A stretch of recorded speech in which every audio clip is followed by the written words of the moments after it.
Ang paghihirap ni Jessie Mendiola inamin dahil sa anak na si Peanut.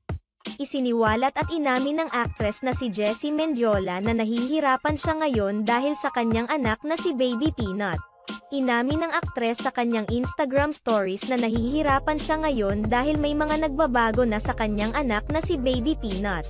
Dahil 7 months old na ngayon ang anak ni na Jessie Mendiola at Luis Manzano, nagkakaroon na ito ng mga pagbabago.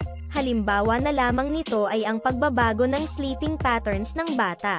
Kamakailan lamang ay ibinahagi ng aktres ang larawan nila ni Baby Peanut kung saan mahimbing na natutulog ang anak.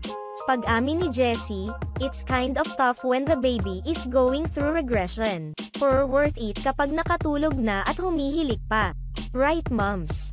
Dagdag pang pagbabahagi ng aktres, "Paiyak na ko kanina. Mahilig na siya manipa. Guys, nakailang knee kick siya sa CS area ko. Gayunpaman, sa kabila ng hirap, worth it naman umano itong lahat sa tuwing tinitingnan ni Jessie ang kanyang anak. Sa ngayon ay marunong na itong maglambing at unti-unti nang natututong magsalita. Nagsisimula na rin itong gumapang." Samantala, makikita naman sa naunang mga ibinahaging video ni na Jessie Mendiola at Luis Manzano na talagang nag-e-enjoy sila sa pag-aalaga ng kanilang anak.